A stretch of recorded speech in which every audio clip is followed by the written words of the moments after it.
എൻ്റെ ഒരു വാട്ടായിറ്റിൻ്റെ ഡേ കണ്ടാലോ? ഞാൻ എൻ്റെ ഒരു ഡേ സ്റ്റാർട്ട് ചെയ്യുന്നതേ മിക്കപ്പോഴും ഈ ഒരു ഡ്രിങ്കിലായിരിക്കും കേട്ടോ. അപ്പോൾ ആ ഡ്രിങ്കൊക്കെ എടുത്ത് ഫിഷ് റൂമിൽ വന്നിരുന്ന് ഫിഷിനെയൊക്കെ കണ്ട് ആ ഡ്രിങ്ക് അങ്ങ് കംപ്ലീറ്റ് ചെയ്തു. അപ്പോൾ എൻ്റെ ഫസ്റ്റ് മീൽ വന്നിട്ട് ഈ ഓവർനൈറ്റ് ഓട്സ് ആണ് കേട്ടോ. അതെങ്ങനെയാണ് ഞാൻ ഉണ്ടാക്കിയെന്ന് കണ്ടാലോ? ഇത് തലേദിവസത്തെ ക്ലിപ്പാട്ടോ. തലേന്ന് തന്നെ ഞാൻ ബദാമും വാൾനട്ടും ജസ്റ്റ് ഒന്ന് സോക്ക് ചെയ്യാൻ വേണ്ടി വെള്ളത്തിലിടും. നമ്മളെ ഇങ്ങനെ നോർമലായിട്ട് കഴിക്കുന്നതിനെക്കാട്ടിലും സോക്ക് ചെയ്ത് ഈ നട്ട്സൊക്കെ കഴിക്കുന്നത് കുറച്ചും കൂടെ ഹെൽത്തി ആണെന്നൊക്കെ ഞാൻ കുറേ വീഡിയോസിൽ കണ്ടിട്ടുണ്ട്. ഇനി നമുക്ക് വേണ്ടതേ കുറച്ച് ഓട്സ്, പിന്നെ ചിയാ സീഡ്, പിന്നെ ഈ യോഗട്ട്. ഇത് മൂന്നും കൂടി നമ്മുടെ ആവശ്യം അനുസരിച്ച് മിക്സ് ചെയ്യാൻ വേണ്ടിയിട്ട് ഒരു ബൗളിലേക്ക് ഇടുക. ഞാനൊരു 3 ടേബിൾ സ്പൂൺ ഓട്സും 1 സ്പൂൺ ചിയാ സീഡും പിന്നെ ഒരു 3 സ്പൂൺ യോഗട്ടുമാണ് മിക്സ് ചെയ്തിരിക്കുന്നത്.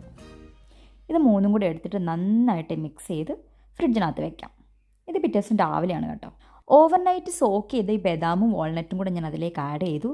പിന്നെ കുറച്ച് ഹണി ഒഴിച്ചു. പിന്നെ കുറച്ച് പംകിൻ സീഡും ഡേറ്റ്സും കുറച്ച് സൺഫ്ലവർ സീഡും കൂടെ അതിനകത്ത് ആഡ് ചെയ്ത് നന്നായിട്ട് മിക്സ് ചെയ്തു. ഡൈനിങ് ടേബിൾ ഉണ്ടെങ്കിലും ഞാനും ബിനും ഈ ലിവിങ് റൂമിലിരുന്നാട്ടോ ഫുഡ് കഴിക്കാം. അവന് ഞാൻ പോറിഡ്ജ് ആട്ടോ ഉണ്ടാക്കി കൊടുത്തേ, ഹോട്ടായിട്ട് മിൽക്കൊക്കെ ഒഴിച്ച് ഓട്സ് തന്നെ.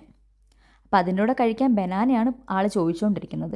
ഓൾറെഡി ആൾ ബനാന ഇന്നലെ തന്നെ ഫിനിഷ് ചെയ്തായിരുന്നു. ഈ ബ്രേക്ക്ഫാസ്റ്റ് കഴിച്ചുകൊണ്ടിരിക്കുന്ന സമയത്ത് തന്നെ കഴിഞ്ഞ ദിവസത്തെ എന്തെങ്കിലും ഇൻസിഡൻസോ ജോലി സ്ഥലത്ത് നടന്ന കാര്യങ്ങളോ ഒക്കെ ഞങ്ങൾ ഡിസ്കസ് ചെയ്യാറുണ്ട്.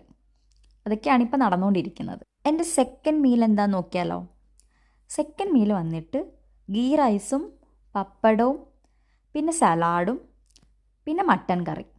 ഞാൻ കുക്കറിൽ പെട്ടെന്ന് ഉണ്ടാക്കിയൊരു മട്ടൻ കറി ആട്ടോ. പിന്നെ ഇതാണ് എൻ്റെ സെക്കൻഡ് മീൽ. ബിനു അപ്പോഴത്തേക്കും ജോലിക്ക് പോയി. ഇതിപ്പോൾ കഴിക്കാൻ ഞാൻ ഒറ്റയ്ക്കേ ഉണ്ടായിരുന്നുള്ളൂ. ഞാൻ ശരിക്കും ഭയങ്കരമായിട്ട് ആസ്വദിച്ചാട്ടോ കഴിക്കുന്നത്, വളരെ സ്ലോ ആയിട്ട്. പക്ഷേ ഞാൻ ഇൻറ്റു 2ലാണ് ഈ വീഡിയോ ഇട്ടിരിക്കുന്നത്. അതുകൊണ്ട് തന്നെ വീഡിയോ ഭയങ്കര സ്പീഡിൽ ഓടിക്കൊണ്ടിരിക്കുകയാണ്. എൻ്റെ റിയാക്ഷൻസും അതേപോലെ സ്പീഡിൽ. അപ്പോൾ ഫുള്ള് കഴിക്കാൻ പറ്റിയില്ല. ഇത്രയും കഴിച്ചിട്ട് ഞാനിവിടെ സ്റ്റോപ്പ് ചെയ്തു. ഇതെൻ്റെ തേർഡ് മീലാണ് കേട്ടോ, അതായത് ഡിന്നർ വന്നിട്ട് സാൽമൺ.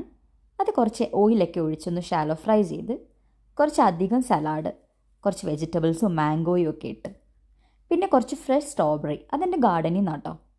അതും കഴിക്കാൻ വേണ്ടി ഞാൻ ഒറ്റയ്ക്കേ ഉണ്ടായിരുന്നുള്ളൂ. അതും ഞാനിവിടെ വന്നിരുന്ന് ആസ്വദിച്ച് ഫുള്ളും കഴിച്ചു തീർത്ത്. കണ്ടില്ലേ? അപ്പോൾ ബൈ.